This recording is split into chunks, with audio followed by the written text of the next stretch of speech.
do I like who I'm being? Do I like who it is that I'm being when I'm with this person?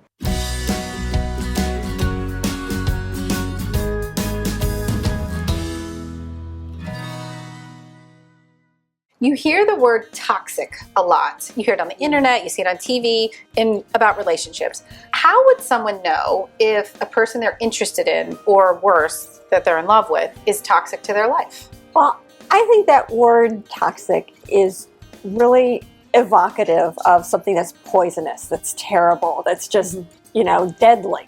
So I think that if you're concerned as to whether or not your relationship or someone you're attracted to is toxic, you need to really sit back and look at yourself and say, am I able to truly live my life when I'm with this person, or am I becoming somebody else? Because if you're becoming somebody else, you're killing who you really are. And you can't be in a relationship like that. So that's who I think. Yeah, I would follow that up by saying, if you're acting in a way that you don't respect, in a way that it brings out a part of you, in order for you to manage or be with this person, you have to act in a way that's not you, and you don't respect or like that person. That's a really good bad sign. Yeah. But if I had to say one word that predicts toxicity, it's drama. Oh yeah. Drama.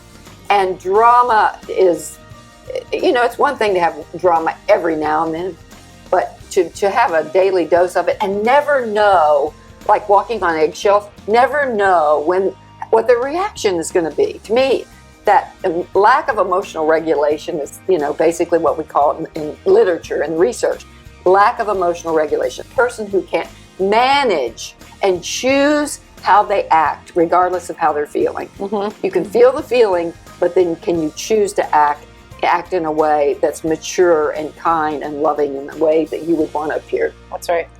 Yep, it's that acting out thing that'll get you for sure. Maturity, the ability to manage frustration and not getting your way without all the acting out, and holy cow, not the drama. But I think there's another aspect to that too, and that is toxicity can sometimes just be a lack of skill set. Like specifically, you can't problem solve, you're so interested in getting your own point met, you argue your points like attorneys instead of finding out what it is the other person is trying to say, or what you don't understand about what the other person is trying to say. That can make a relationship really toxic when you're arguing all the darn time. But in the end, sometimes it's solved by relatively simple things like just learning how to problem solve and actually spend more time understanding instead of arguing. I tell people, just exactly dovetailing on what the two of you just said, I tell people, just ask yourself a question. Do I like who I'm being? Do I like who it is that I'm being when I'm with this person? Am I able to act in alignment with my core values when I'm with this person? And if the answer is no, the person may not be toxic, but that dynamic is definitely toxic to who you are and who you want to be. And I think just negativity defined. So I think someone who is toxic is, they see the downside of everything. They're unable to see, and if you're seeing the downside of everything, what you're not able to do then is support someone. So again, lack of support, all of these things go along with a relationship that is toxic. You're not getting that mutual support you need.